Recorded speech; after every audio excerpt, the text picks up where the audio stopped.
Assalamualaikum warahmatullahi wabarakatuh. Perkenalkan, nama saya Dwiki Febriansa, NIM H1B1200035, mata kuliah Partai Politik. Saya akan menjelaskan materi tentang ideologi partai politik. Ideologi adalah paham, teori, dan tujuan yang merupakan satu program sosial politik di dunia. Berbagai negara menganut ideologinya yang diyakini masing-masing, seperti liberalisme, komunisme, sosialisme, maupun seperti di Indonesia yang menganut Pancasila. Ideologi partai politik merupakan landasan dan pandangan hidup partai politik dalam menentukan sikap baik terkait proses pemilihan anggota, kebijakan yang dimunculkan, dan cara pandang menentukan masa depan arah negara. Ideologi dianggap sangat penting karena dipandang sebagai karakterisasi sistem keyakinan yang merasuki ke jantung identitas partai. Menurut Sigmund Neumann, partai politik adalah organisasi dari aktivitas-aktivitas politik yang berusaha untuk menguasai kekuasaan pemerintah serta merebut dukungan rakyat melalui persaingan dengan suatu golongan atau golongan lain yang mempunyai pandangan yang berbeda. Lebih lanjut lagi, Neumann mengungkapkan bahwa partai politik merupakan perantara yang besar yang menghubungkan kekuatan dan ideologi sosial dengan lembaga-lembaga pemerintahan yang resmi. Menurut Ronald Reagan, partai politik bukanlah persaudaraan, bukan seperti dasi sekolah tua yang Anda kenakan. Bersatu dalam partai politik karena keyakinan tertentu tentang seperti apa seharusnya pemerintahan. Ideologi juga dapat dianggap sebagai cara partai melakukan proses meraup suara, memaksimalkan potensi perolehan suara, dan cara melakukan pola koalisi. Ideologi besar dunia yang diterapkan oleh partai politik. 1. Partai berideologi komunis. Menurut KBBI, komunis adalah penganut paham komunisme, sedangkan komunisme sendiri pada KBBI merupakan paham atau ideologi dalam bidang politik yang menganut ajaran Karl Marx yang hendak menghapuskan hak milik perseorangan dan menggantikannya dengan hak milik bersama yang dikontrol oleh negara. Komunis adalah ideologi politik dan ekonomi yang memposisikan dirinya berlawanan dengan demokrasi liberal dan kapitalisme. Tujuannya untuk menggantikan kepemilikan pribadi dan ekonomi berbasis keuntungan dengan kepemilikan publik dan kontrol komunal setidaknya atas alat produksi utama, misalnya tambang dan pabrik dari sumber daya alam. 2. Partai berideologi liberalisme. Liberalisme atau liberal adalah sebuah ideologi pandangan filsafat dan tradisi politik yang didasarkan pada pemahaman bahwa kebebasan dan persamaan hak adalah nilai politik yang utama.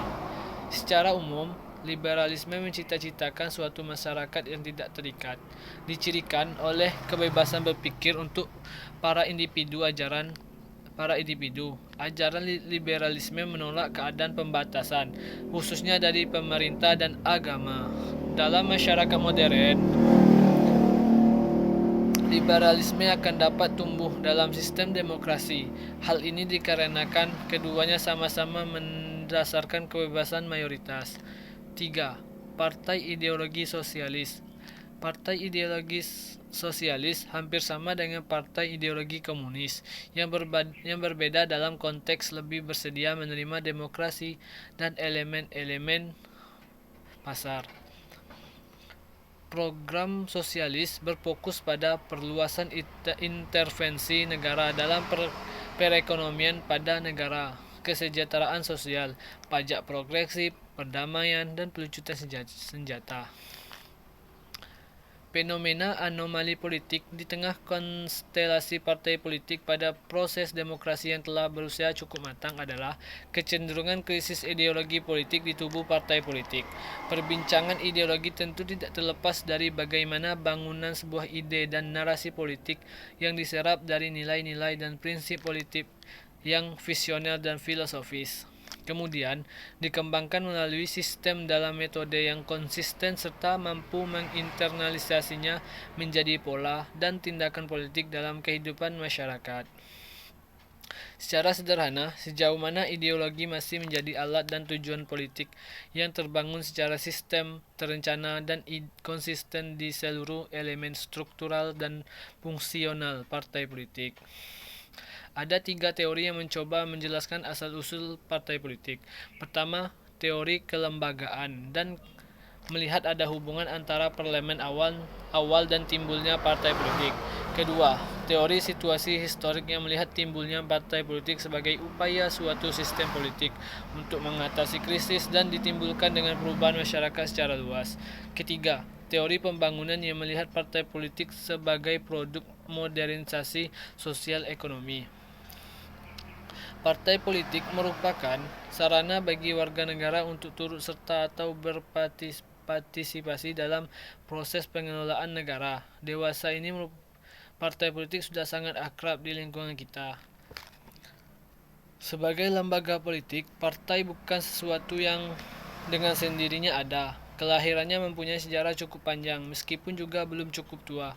Bisa dikatakan, partai politik merupakan organisasi yang baru dalam kehidupan manusia.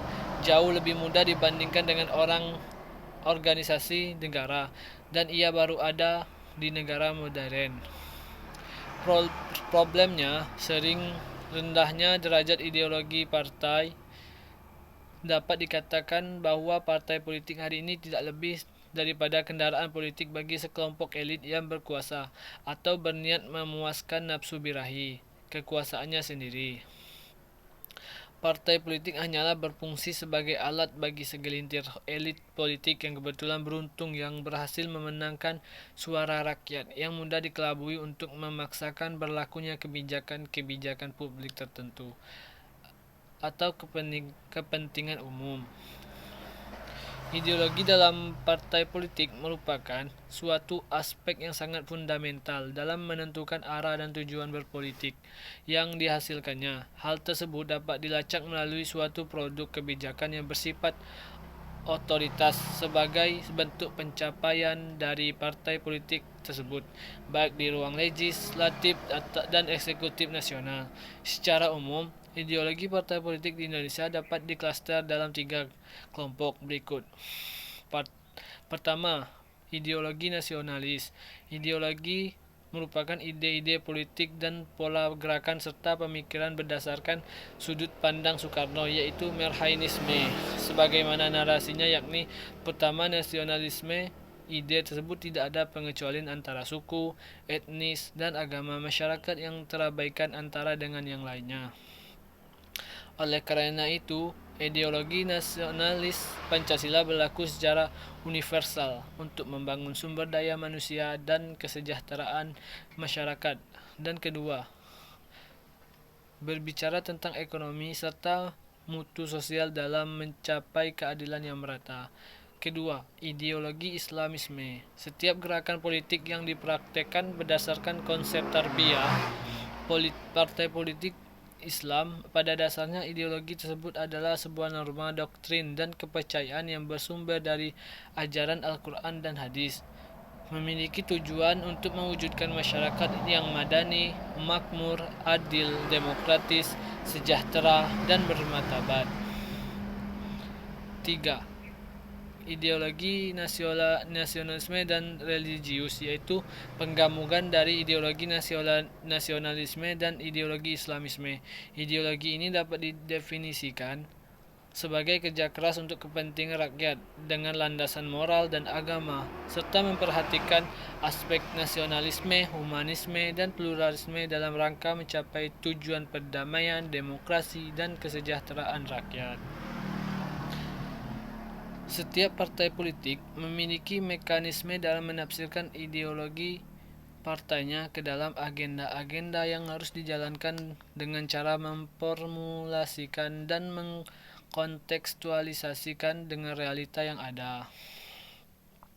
Ideologi sebagai konsepsi ide yang disistematikan menjadi urgen sebagai tolak ukur indikator konsistensi partai. Partai politik di Indonesia yang berdiri sejak masa kolonial satu telah menjalani beberapa fase perkembangan sesuai dengan rezim yang membentuknya. Pada masa kolonial, partai politik lahir sebagai manifesti bangkitnya kesadaran nasional. Kegiatan kepartaian pada masa Jepang mengalami penurunan drastis dengan dibubarkannya partai-partai ini karena menjajah Jepang tidak mentolerir dan melarang semua kegiatan. Ideologi partai politik tercermin di alam berbagai ranah, baik kebijakan dan perilaku kebijakan maupun dokumen partai. Untuk melacak pemetaan ideologi partai politik dapat dilakukan dengan menelaah partai politik khusus pada konteks Indonesia. Pemilahan dapat dilakukan dengan melihat posisi partai di dalam kaitannya dengan hubungan antara agama, masyarakat, dan negara. Seiring dengan keringnya ideologi shifting di tubuh partai, kita juga menemukan makin hari partai politik yang justru makin bergeser dari ideologi sebagai arah orientasi bergerak dan berjuang. Hal ini ditandai dengan kecenderungan personalisasi partai politik.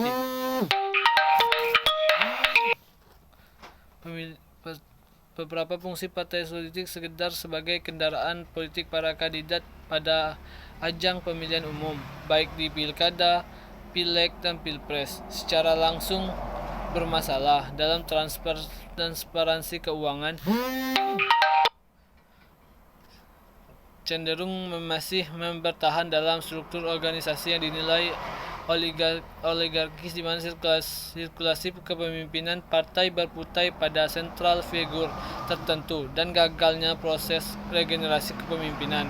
Harus diakui, partai politik pada hari ini telah dibajak oleh kelompok kuat modal sebagai sarana untuk mencapai kepentingan pribadinya dan melacurkan tujuan ideal partai yang terpatri dalam ideologinya. Di titik inilah menjadi penting sekali dalam menegaskan peran vital ideologi bagi kelembagaan partai politik.